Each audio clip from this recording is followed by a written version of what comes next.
and Barak Yahweh Barakatha, Yahushua Barak Yahweh Barakatha, Yahushua Bahashem, Rakakwadash, double honors to the apostles, the elders, salutations to you, sincere brothers, teaching in truth and sincerity. Lesson will be entitled, You Are Wiser Than Daniel.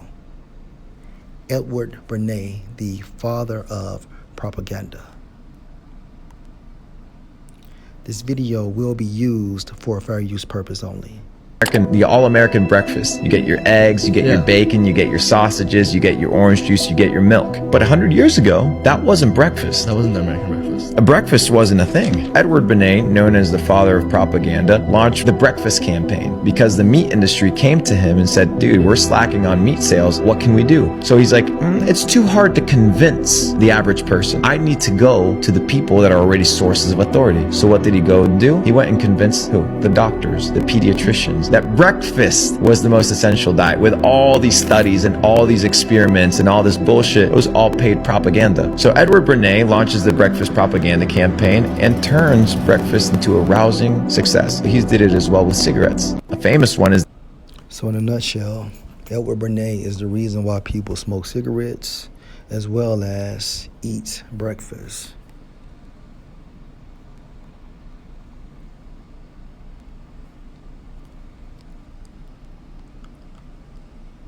According to theconversation.com, The Manipulation of the American Mind, Edward Bernays and the Birth of PR, published July 9th, 2015. The most interesting man in the world.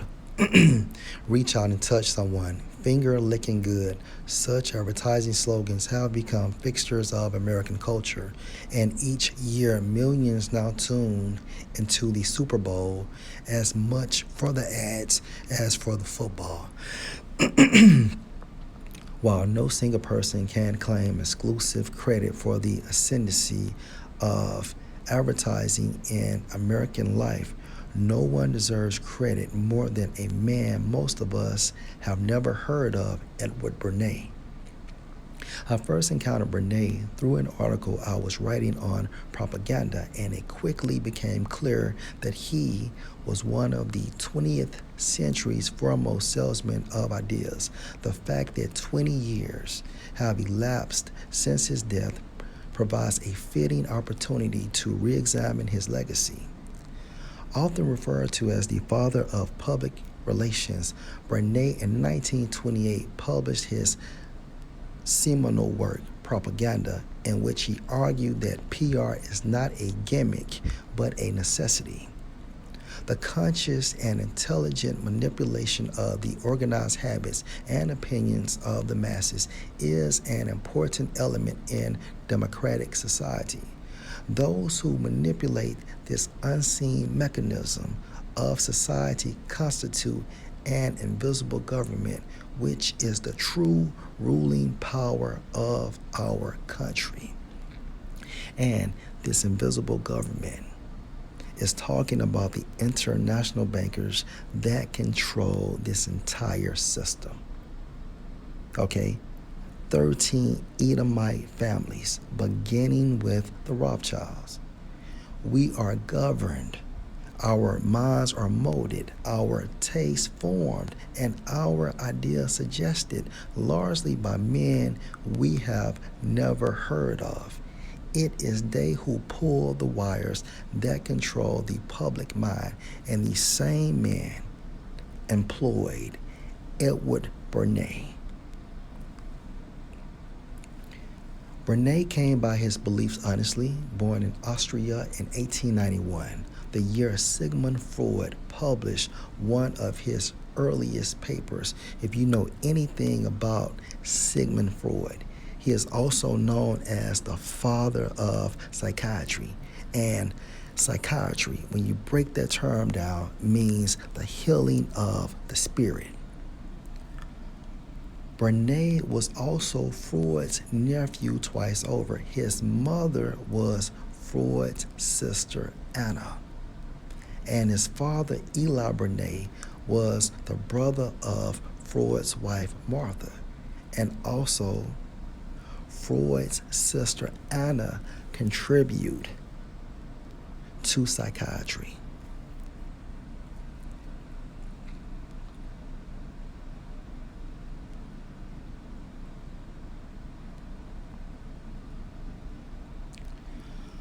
Drawing on the insights of his uncle Sigmund, a relationship Bernays was always quick to mention, he developed an approach he dubbed the engineering of consent.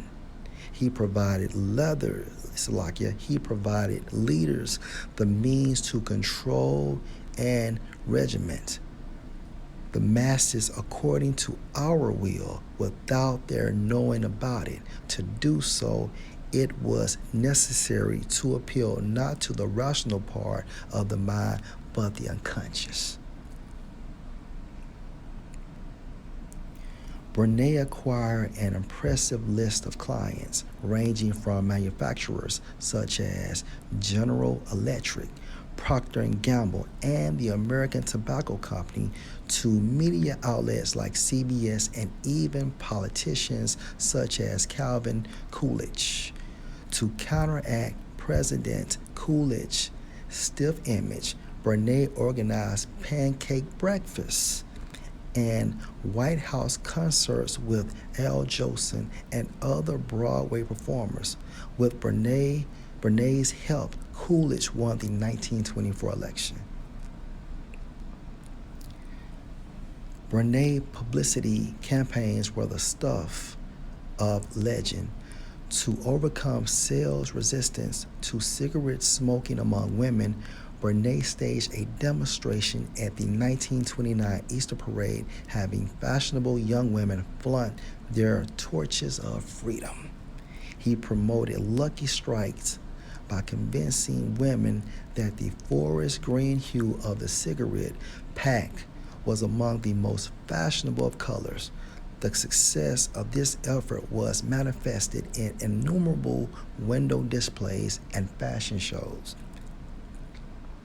In the 1930s, he promoted cigarettes as both soothing to the throat and slimming to the waistline. But at home, Bernays was attempting to persuade his wife to kick the habit, a goddamn devil. When would find a pack of her parliaments in their home, he would snap every one of them in half and throw them in the toilet. While promoting cigarettes as soothing and slimming, Bernays, it seems, was aware of some of the earlier studies linking smoking to cancer, a goddamn devil. Bernays used the same techniques on children to convince kids that bathing could be fun. He sponsored soap sculpture competitions and floating contests.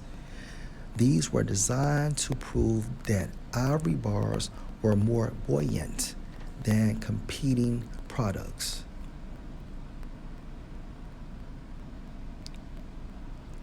Bernays also used fear to sell products.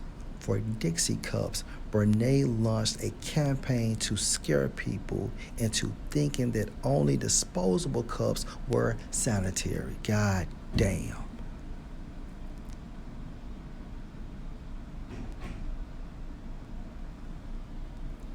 Bernays' ideas sold a lot more than cigarettes and Dixie cups. And guess what? Bernays was a so-called Jew, hence Amalek, the head tribe of the Edomites, so-called white people.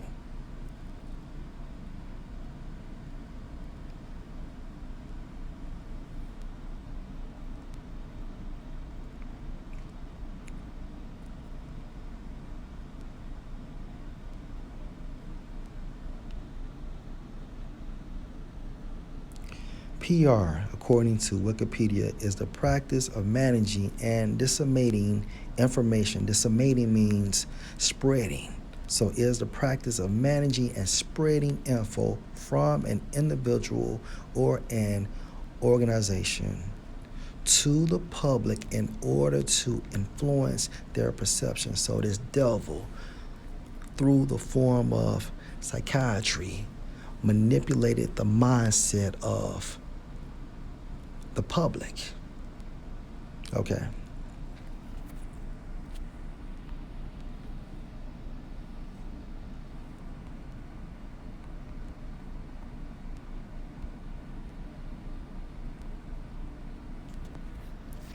Ezekiel 28:3.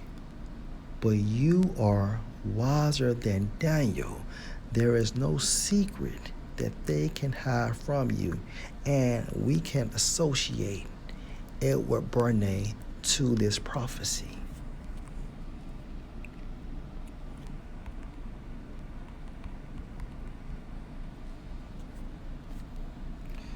Job 13:4. But you are forgers of lies.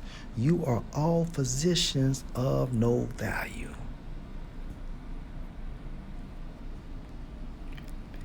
Edward Bernays promoted smoking cigarettes, although it was assumed he knew that it caused cancer. Okay, he promoted breakfast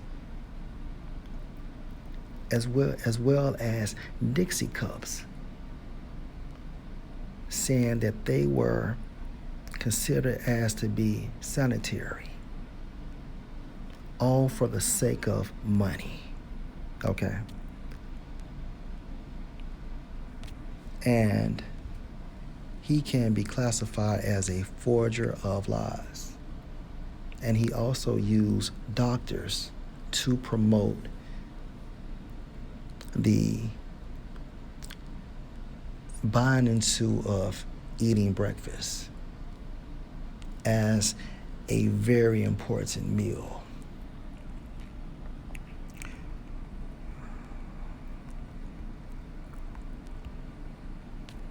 Let's go to Psalm 64 and verse 6. They search out iniquities, hence Edward Bernays. They accomplish a diligent search, hence Edward Bernays, through PR. Both the inward thought of every one of them and the mind is deep. How deep? Because what he did was he targeted people's unconscious, okay, to eventually get them to buy Dixie cups, smoke cigarettes, and eating breakfast, okay, through the art of PR. And PR is nothing but the manipulation of the mind. Last precept.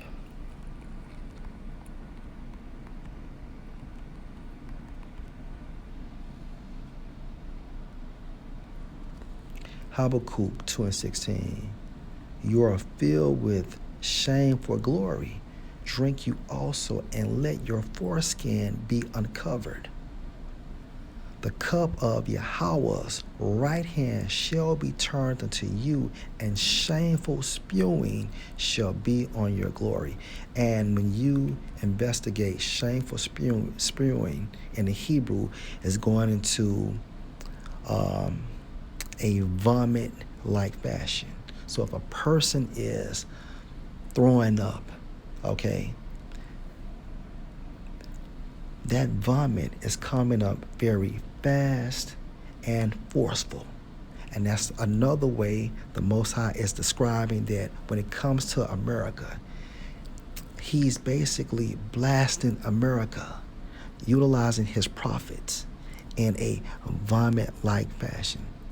Look at all the videos, okay, that is coming out on America.